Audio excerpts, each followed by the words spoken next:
నామ సంకీర్తన కార్యక్రమాన్ని సీతారామ స్వామి బాలాలయంలో జరుపుకుంటున్నాం. మరి ఈ రోజున ఈ నామ సంకీర్తనకి ప్రత్యేకంగా కుక్కవారి కాలం అదేవిధంగా రామచంద్ర నుంచి వచ్చి ఈ నామ సంకీర్తన పాల్గొన్నారు. ప్రత్యేకంగా మారిపోయిన వెంకటస్వామి రెడ్డి గారు అద్భుతంగా ఆగేది పాటలు మేము విన్నామన్నమాట. చాలా అద్భుతంగా అందరూ ఒక స్థాయిలో పడితే వారు ఒక్కడే ఏంటంటే చాలా హై స్థాయిలో పడారు. వాళ్ళందరూ అందరూ కలిసి అందరూ కూడా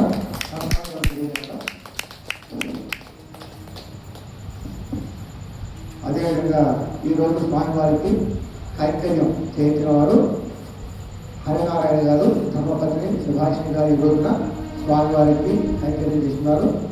మరి నెక్స్ట్ వారం నుంచి మరలా ఒక సంవత్సరం పాటు పూర్తయింది కాబట్టి అందరూ కూడా ఎవరైతే కైంకర్యం చేస్తున్నారో పాత రోజుల్లో అందరూ మళ్ళీ కలిసి ఒక్కొక్కరు మళ్ళీ కూడా అందరూ చేయిద్దాం. రేపు వారం నుంచి మనం మొదలు పెట్టుకుని మార్చి 1 నుంచి మొదలు పెట్టుకుని మళ్ళీ అందరం కలిసి మళ్ళీ ఒక సంవత్సరం పాటు ఈ బాలాలయంలో మనం చక్కగా నివేదన చేసిన కార్యక్రమం ఉంటుంది. భక్తులందరూ కూడా ఈ కార్యక్రమంలో పాల్గొనవలసి తెలియజేస్తున్నాం. అదేవిధంగా పోయిన వారం మనం ప్రత్యేకంగా ఒక అతిథిని మనం తీసుకుని మనకి ఇక్కడ ఎంతో ఉన్నారు పోయిన సంవత్సరం పోయిన వారంలో గోవర్ధన శివయ్య గారు అన్నమాట. వారు స్వామివారికి ఆలయ నిర్మాణం ముఖ్యంగా ఏంటంటే వారి కోరిక కళ్యాణ మండపం అనమాట. అంటే మనకి ఎన్నైతే మనం ఇప్పుడు ఒక నీడలాగా పెట్టుకుని మనం అందరం కలిసి పని చేసుకోవడానికి, భక్తులు కూడా కూర్చోవడానికి, అదేవిధంగా స్వామివారిని వేచి కార్యక్రమం చేసుకోవడానికి దాని నిమిత్తం స్వామివారు 10 లక్షల రూపాయలు స్వామివారికి కైంకర్యం చేస్తున్నారు. అంతా అయిన తర్వాత డిస్కస్ చేసిన ఆయనతో పోస్ట్ అయిపోయిందన్నమాట. పోస్ట్ అయిపోయిన తర్వాత తెలియజేశారు. నెక్స్ట్ పోస్ట్ అనౌన్స్ చేస్తామని చెప్పారన్నమాట. వాళ్ళు చక్కగా ఆ ఆలయ నిర్మాణం అంటే వారి కార్యక్రమం ఏంటంటే ఆలయ నిర్మాణం కొంత జరగాలన్నమాట.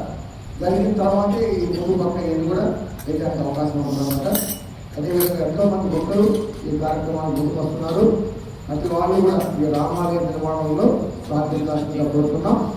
మరి పూర్వపాల గ్రామం సీతారామస్వామి దేవాలయం ఎప్పటి నుంచో ఆ దేవాలయం ఉందన్నమాట. కొన్ని సంవత్సరాలుగా అక్కడ వారు విగ్రహాలు కాకుండా ఆ పటాలు అలా పెట్టి వాళ్ళు నామ సంకీర్తన చేసుకుంటూ కార్యక్రమాలు జరుపుకుంటూ ఉన్నారన్నమాట. కొన్ని రోజులుగా వారు సంతోష శ్రీనివాసరావు ఆధ్వర్యంలో ధనుర్మాస కార్యక్రమాన్ని కూడా వారు 30 రోజులు అక్కడ చేస్తూ వస్తున్నారన్నమాట. మరి వారి సంకల్పంతో ఏంటంటే మరలా స్వామివారికి మూల విరాట్ విగ్రహాలు ఇప్పుడు దాకా పటాలు అట్లాంటివి ఉన్నాయి అన్నమాట. వాడు మూల విరాట్ అంటే మనకు రాజుతో చేసినాక యంత్ర భాగాన్ని ఉంచి రోజు కూడా అత్యంత స్వామివారి ద్వారా పూజ చేయించాలని సంకల్పం అన్నమాట. ఈ కార్యక్రమాన్ని 1, 2 తారీఖుల్లో పెట్టుకున్నారన్నమాట.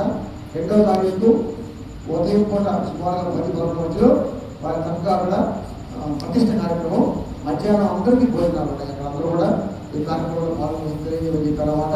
పూర్వవారు కాదు మన చిన్నరంజన్ పంచాయతీ చాలా మంది తెలిసే ఉంటుంది. అడుగులు పోయే దాంట్లో ఉంటుందన్నమాట. అందరం కలిసి ఆ ఉత్సవంలో చక్కగా పాల్గొన్నాం.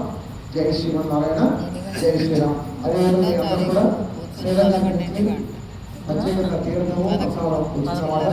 భక్తులందరూ కూడా తీర్థం కోసం అయిపోయిన తర్వాత ఆ ప్రసాదాన్ని తీసుకోవాలని తెలియజేస్తున్నాం. జై శ్రీరామ్. ఎవరైనా మళ్ళా సంవత్సరం తిరిగి మళ్ళా ఎవరైనా కైంకర్యం చేయాలనుకుంటే బాలాలయంలో మళ్ళీ మనం తెలియజేస్తూ ఉంటే మీ పేరుతో మళ్ళీ కైంకర్యం చేయడానికి అవకాశం ఉంటుంది. జై శ్రీరామ్.